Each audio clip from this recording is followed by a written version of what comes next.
ये समलम चतुर्भुज का फिगर हो गया, नहीं हो गया। समलम चतुर्भुज ABCD का आकार है। कैसा है ABCD? यहाँ ABCD पहले डालते हैं, A B C D हो गया। फिगर बनाए। सबसे पहले फिगर को समझो। अगर फिगर समझ में आ गया तो सवाल समझ आना ही है निश्चित। फिगर समझ लो। फिगर ये त्रिभुजाकार पहले बना ABCD ना, लिखल है ना ABCD का समांतर है। क्या बता रहा है? ABCD का समांतर है। किसके समांतर? समांतर का मतलब होता है आमने सामने। समांतर का मतलब क्या होता है? आमने सामने। तो यहाँ देखो AB के सामने क्या है? CD। AB के सामने कौन है? CD। तो CD कौन है? यही डिविजन ना, CD यही ना है। AB के सामने कौन आ जाता है? CD। अब जब AB के सामने CD बोलो या DC बोलो, समांतर बोलेंगे। क्या बोलेंगे? समांतर। अब फिर मान देखो AB बराबर 30 cm किताब में दिया हुआ है। तो AB का मान कहाँ? यहाँ ना हो। इसको 30 cm दे दें, कोई दिक्कत? BC कितना है?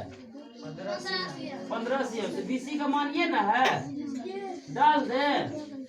चलो DC कितना है? 44। DC तो यहाँ से यहाँ तक ना आ गया। तो ये हुआ 44 cm। क्या हुआ? 44 cm। BC का पूरा मान। AD कितना है? 13 cm। ये बोला भुजा 13 cm। समझ में आ रहा है? चलो अब पूरा फिगर को समझ गया। कौन भुजा कितना है? बताओ AD कितना है? 13 cm। बिल्कुल राइट मनीष। तो बताओ जब यहाँ एक एंगल यहाँ भी है तो ABCD यहाँ E मान लें, E। तो BE कितना हो जाएगा? दिमाग लगा के बताओ तो। यदि AD 13 cm है तो BE कितना होगा? 14 cm। गलत बात, 14 का है होगा। ये वाला भुजा जब बराबर है तो आमने सामने 13 होगा। 13 cm कितना होगा? 13 cm होगा। कितना होगा? 13 cm। अब त्रिभुज में दो गो भुजा मालूम हो चुका है। ये त्रिभुजाकार ना है। त्रिभुज में यदि दो भुजा मालूम हो गया तो EC कितना होगा? हाँ, अब की बार बिल्कुल सही बोला कि EC जो है 14 cm होगा। कैसे होगा? जरा दिमाग लगा के बोलो तो। कैसे बोल दिया मनीष? बोलो अडे जी, तू बोलो। देखो सबसे पहले AB और DE दोनों बराबर आ गया ना? आ गया। जब DE कितना, अगर ऊपर में 30 है तो नीचे भी तो 30 ना होगा। तो 30 इसमें माइनस कर लिया, कितना EC बच गया। यहाँ से यहाँ तक के पूरा माप 44 सेंटीमीटर है। कितना है? 44 सेंटीमीटर। अब 44 सेंटीमीटर में 30 सेंटीमीटर इस दूरी को माइनस कर लेंगे, उधर कितना बच जाएगा? 14 सेंटीमीटर। कोई दिक्कत? Any problem? चलो आगे अब इसको समझते हैं कि ये त्रिभुज का क्षेत्रफल हीरोन के सूत्र से निकाल लेते हैं। किसके सूत्र से? हीरो के सूत्र से। हाँ, हीरो। सबसे पहले प्रथम भुजा लिखते हैं। प्रथम भुजा आधार होता है तो A बराबर कितना मान है? 14 सेंटीमीटर। कितना है? 14 सेंटीमीटर। B बराबर मान लेते हैं 15 सेंटीमीटर। देखो सबसे बड़ा कर्ण होता है, कर्ण को भी ऊपर में लिख सकते था, नहीं तो A उसी को लिख देते। ठीक है, सबसे बड़ा जो कर्ण होता है। ठीक है, तो A का मान लिख लेते हैं 15 सेंटीमीटर, B का मान 14 सेंटीमीटर, C का मान 13 सेंटीमीटर। ये तीनों भुजा का मान दिए, A B C कर दिए। भुजा का मान है ना। जिस त्रिभुज में अपन यहाँ लिख सकते हैं त्रिभुज BEC में त्रिभुज बीईसी में, किसमें?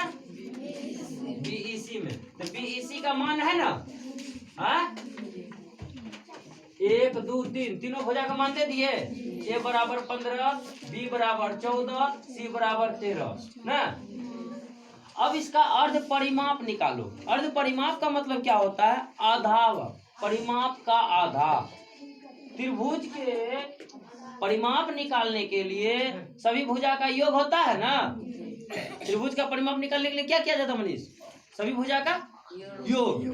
योग योग को परिमाप बोल देंगे। अर्ध परिमाप उसका आधा को बोलते हैं। उस अर्ध परिमाप को एस से सूचित किया जाता है, लिख लो यहाँ। अर्ध परिमाप बराबर एस से। एस निकाल रहे हैं, क्या निकाल रहे हैं? तीनों ए प्लस बी प्लस सी बटे 2 बटे 2। किसी भी चीज को आधा अगर करेंगे तो अर्ध बोलेंगे। इसको हम आधा करते थे, अर्ध बोलेंगे ना। वही परिमाप को आधा कर रहे हैं। आधा करने के लिए 2 से भाग दिया जाता है, कोई भी संख्या है। आधा करने के लिए क्या किया जाता है? 2 से भाग लगता है। इसीलिए अर्ध परिमाप बराबर परिमाप लिख दिए, 2 से भागा दे दिए। चलो इसका मान दो, कितना हो जाएगा? 15 प्लस 14 प्लस 13। अरे 13 नहीं हो, 13 सीएम, सब में सीएम लगा दो, कोई दिक्कत? बटे 2 बटे 2 बटे 2। तो सबको जोड़ो, कितना हो जाएगा? 5 4 9 3 12। 5 4 9 3 12 के 2 हासिल 1 1 1 1 2 2 1 3 3 1 4 42 42 बटे 2। तो 21 दूना 42, 21 सीएम। अर्ध परिमाप कितना निकला? 21 सीएम। एस कितना निकला? 21 सीएम। अब त्रिभुज का क्षेत्रफल बराबर हिरोन के सूत्र से, हिरोन का सूत्र का फॉर्मूला होता है S root under S into S minus A into S minus B into S minus C. ठीक ना? ये हिरोन का सूत्र है। किसका सूत्र है? हिरोन का। अब इस हिरोन के सूत्र पर सबका मान बैठाएंगे। ठीक है, समझ में आ रहा है इतना? समझी? नहीं, जहां समझ में नहीं आए बोलना है। अब क्या करोगे? हिरोन का सूत्र यहाँ लगाएंगे 21 दिए इंटू 21 माइनस ए वाला भुजा। ए कितना है? 15। फिर 21 माइनस बी वाला भुजा कितना है? 14। फिर देंगे 21 माइनस 13 ना। अब सबको नीचे आ गया। हाँ, 21 में से 15 घटाओ, कितना बचेगा? हाँ 11 से 5 गया, यहाँ 6 बचा। एक माइनस खत्म। फिर 11 से 9 गया, कितना बचेगा? 4 है, 9 नहीं है, 4 है। हाँ 11 से 4 गया, 7 4 11। अब यहाँ 1 1 कट गया, चलो 7। यहाँ फिर कितना बचेगा?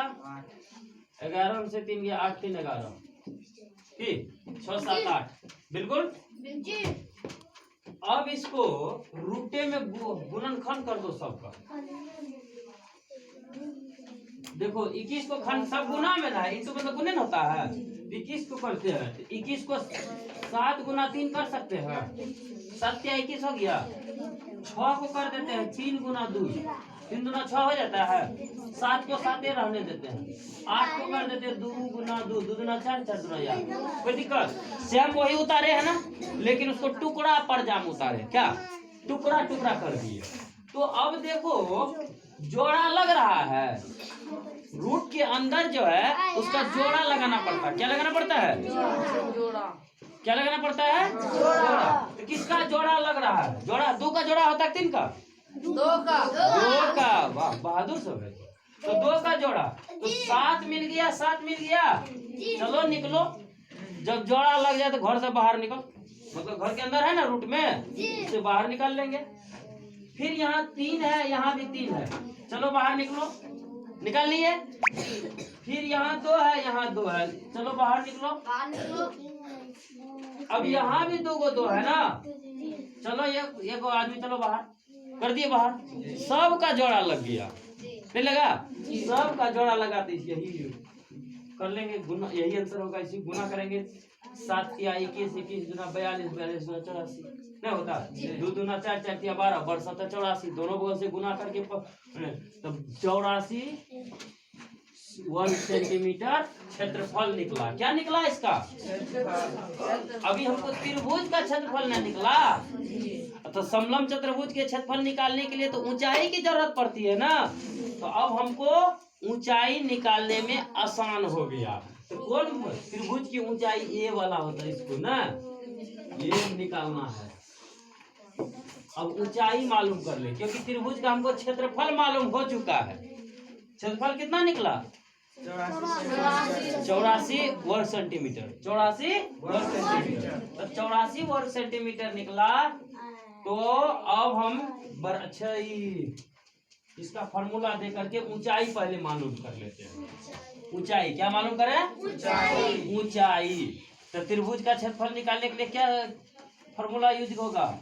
त्रिभुज का मनीष, त्रिभुज का तीनों भुजाओं का योग क्षेत्रफल बराबर क्या होता है? 1/2 गुना आधार गुना ऊंचाई जी। आधार गुना ऊंचाई ऊंचाई होता है। तो क्षेत्रफल 1/2 दे देंगे। आधार इसमें कितना निकला? आधार पैर को आधार बोलते हैं ना, ये आधार 14 है। आधार कितना है? 14। तो गुना 14 कर देते हैं। ऊंचाई मालूम नहीं है, ऊंचाई मालूम नहीं है तो ऊंचाई ऐसे रहने देते हैं। क्षेत्रफल निकालने हैं, बराबर में क्षेत्रफल दे देते हैं। 84 कितना? 84। अब 84 हो गया। अब इसको गुना कर, इसको कटा दें। ये समीकरण बना था ना, इस समीकरण जैसा हो गया। 1 दूना 2 और 7 दूना 14। तो कितना हो जाएगा यहाँ? 7h 7 ऊंचाई बराबर 84। तो ये दोनों जब गुना में है बराबर में टपेगा तो क्या हो जाएगा? भागा में, बटे में, भागा में। बिल्कुल राइट।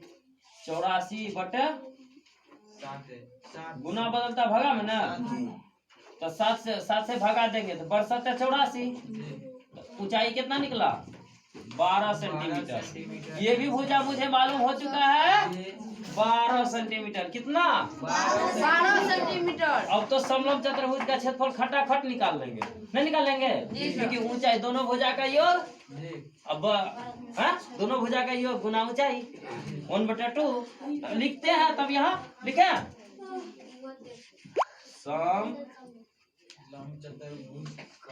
समलंब भखरता है, मार करता है। समलंब चतुर्भुज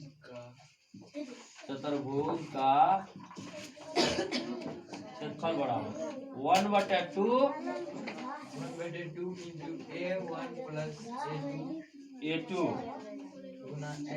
गुना ऊंचाई दे दिए। 1/2 A1 दोनों भुजा का योग, A1 + A2 मतलब दोनों भुजा का योग गुना ऊंचाई। तो 1/2 दिए, दे दिए 1/2। दिख रहा है सबको? 1/2 ए भुजा कितना है? ये कितना है? 30 सेंटीमीटर। A2 ये पूरा भुजा कितना है? 44। जोड़ी दे। ऊंचाई कितना निकला? इसका ऊंचाई कितना निकला?